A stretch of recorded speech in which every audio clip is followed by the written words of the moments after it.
तो दोस्तों आप लोगों के लिए आ चुका है आपका प्रोफिशिएंसी इन इंग्लिश का पूरा पेपर, और वो भी फुल सॉल्यूशन सहित। यानी कि आप लोगों को मैं यहाँ पर फुल सॉल्यूशन बताने वाला हूँ सभी बच्चों को। तो चैनल को सब्सक्राइब करके रखना। आपका जो क्वेश्चन पेपर है आपकी स्क्रीन के सामने आ चुका है, इसको याद करना है सभी बच्चों को। Fill in the blanks with the correct option, यानी कि करेक्ट ऑप्शन के रूप में आपको फिल करना रहेगा इसको। ठीक है, ओके, चलिए स्टार्ट कर लेते हैं बिना देर किए। एक बात मेरी ध्यान रखना, इंस्टाग्राम की लिंक भी मैंने दे रखी है, चैनल पर ऐड कर रखी है, फॉलो जरूर कर लेना हाईएस्ट आईक्यू क्लासेस को। देखिएगा, the biographical sketch gives a brief overview of a. तो दोस्तों of a person's life correct answer करना है। ठीक है, यानी ऑप्शन नंबर बी आपका इसमें सही उत्तर हो जाएगा। अगला क्वेश्चन है, is the term used to indicate whether the subject is doing or receiving the action. तो इसमें आंसर आपका होगा वॉइस। वॉइस आपको आंसर के रूप में लिखना रहेगा। Voice is the term used to indicate whether the subject is doing or receiving the action. ठीक है, voice will be correct answer. चलिएगा, इसके बाद में नेक्स्ट क्वेश्चन आप लोगों का ये रहा यहाँ पर। The second language 1 2 is, second language के रूप में बताना है, जो कि आंसर हो जाएगा टॉट। ठीक है, ठीक है, क्या हो जाएगा? Taught, TAUGHT। Option number C आपका करेक्ट आंसर है। इसके बाद में स्पीकिंग इज़ ए स्किल, बहुत शानदार। Speaking is a productive skill, productive है ये स्पीकिंग हमारी, तो इसमें आपको प्रोडक्टिव लिखना रहेगा आंसर के रूप में सभी बच्चों को। अगला है, complete the stages of teaching, reading, pre reading, while reading, and. तो एंड आपको पोस्ट रीडिंग यहाँ लिखना है, पोस्ट रीडिंग। ठीक है, एंड पोस्ट रीडिंग, ये करेक्ट आंसर है आप लोगों का। ठीक है, इसका स्क्रीनशॉट आप एक बार ले लेंगे सभी बच्चे जल्द से जल्द।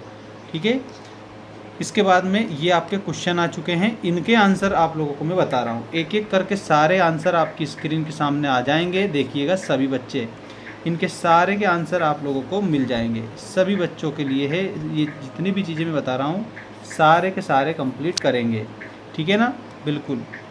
देखिएगा, पहला जो क्वेश्चन दिया है इसमें क्वेश्चन नंबर सेकंड के रूप में, ठीक है, क्या दिया है ये देखिएगा। What do you mean by story telling as a pedagogical tool, write one importance of story telling. यानी कि यहाँ पर स्टोरी टेलिंग का आपको बताना है। तो देखिएगा, ये आपका हो चुका है answer, story telling as a pedagogical tool. Meaning, story telling as a pedagogical tool involve using narrative structures to deliver educational content. It transforms abstract concept into relatable, memorable experiences, making learning more engaging and interactive। ठीक है, story telling का है। और इसके अलावा और भी इसमें क्या दिया है वो समझिए। Importance, it enhance listening and comprehension skills, helping students process information more effectively तो स्ट्रक्चर्ड नैरेटिव फ्लो। ये आपका इसमें आंसर हो जाएगा। ठीक है, बिल्कुल, हाँ हाँ, सभी बच्चों के लिए करेक्ट आंसर है। ठीक है, अच्छा, ओके। अब इसके बाद में नेक्स्ट क्वेश्चन है, what is public announcement, right any one importance of it in second language learning. ठीक, तो इसमें आपको आंसर क्या करना है ये देखिएगा, पब्लिक अनाउंसमेंट का। वो public announcement in second language learning, what is it. तो a public announcement is a clear concise message delivered to a large audience, usually in public spaces like stations, schools और through media। ठीक, अब इसका importance क्या है वो भी समझ लीजिएगा। इम्पोर्टेंस है इसका, in second language learning it provides authentic listening practice, it exposes learners to real world vocabulary, intonation and pronunciation in a practical context. ये आपका इसमें आंसर हो जाएगा सभी बच्चों का। ठीक है, इसके बाद में नेक्स्ट क्वेश्चन है, write any two types of simple sentence with one example each. Simple sentence और वन एग्जाम्पल ईच, तो ये आपका सबका मैंने बता दिया है। देखिएगा, two types of simple sentence, declarative sentence और imperative sentence.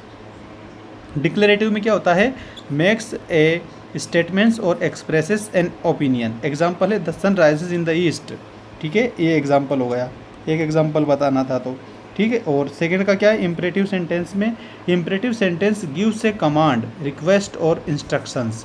Example please close the door, ये एग्जाम्पल आप लोगों का हो जाएगा। इम्परेटिव सेंटेंस में क्या होता है, ये कमांड देता है, रिक्वेस्ट करता है, इंस्ट्रक्शन देता है। और डिक्लेरेटिव में क्या होता है, डिक्लेयर कर दिया जाता है कि ऐसा ही है, the sun rises in the east, सूर्य पूर्व दिशा से ही उदय होता है ऐसा। और प्लीज़ क्लोज द डोर, ये इसमें कमांड दी है, रिक्वेस्ट करी है, इंस्ट्रक्शंस दिया है। तो instructions, command and request imperative में आता है, और डिक्लेरेटिव जो सेंटेंस है उसमें क्या आता है, स्टेटमेंट आता है, ठीक है, जो कि ट्रू होता है। चलिएगा नेक्स्ट क्या है, व्हाट आर होमोफोन, ठीक है, what are homophone, give 2 examples, यानी कि यहाँ पर होमोफोन के बारे में पूछा है और एग्जाम्पल देना है हमें, कितने 2 एग्जाम्पल देना है। तो होमोफोन्स देखिएगा, ये आ गया होमोफोन्स वाला answer. Homophones are word that sound the same when pronounce but have different meaning, origins and spellings. देखो जो होमोफोन्स होता है ना, वो साउंड सेम होता है लेकिन उसमें एक डिफरेंट होता है। प्रोनाउंस क्या होता है, साउंड तो सेम होता है लेकिन उसमें मीनिंग, ओरिजिन्स और स्पेलिंग अलग अलग होती है उसकी। जैसे एग्जांपल फ्लावर अ प्लांट है, और फ्लोर यूज्ड फॉर बेकिंग, ठीक ऐसा, और जिसको होमोफोन कहते हैं। और इसके अलावा एग्जांपल 2 सी, ये सी मीन्स समुद्र, the ocean, and sea SEE, see means देखना, टू लुक विथ आइज़, ऐसे होते हैं होमोफोन्स। क्या बोला जाता है इनको, होमोफोन्स बोला जाता है। यानी कि इनका उच्चारण तो सेम होता है लेकिन अर्थ अलग अलग होता है, ठीक है, ऐसा याद रखना। इसके बाद what do you mean by ये complex sentence, write 1 example. Complex sentence क्या होता है, एक एग्जाम्पल दीजिए।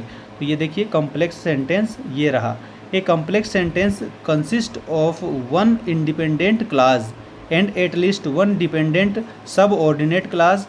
These clauses are typically joined the subordinating conjunctions like because, although, if और सिंस, ठीक है। और एग्जाम्पल देख लीजिएगा, ये रहा example, although is it was raining the children played outside, ये आप लोगों का एग्जाम्पल हो गया इसका, ठीक है ना। इस तरीके से आपको करना है कंप्लीट सभी बच्चों को। इसके बाद में नेक्स्ट जो है आप लोगों का जो बिल्कुल क्वेश्चन जो है सारे स्क्रीनशॉट लेकर, अब इसको मैंने आप लोगों को कंप्लीट बताया है, आप स्क्रीनशॉट लेकर रख लेना सभी स्टूडेंट्स।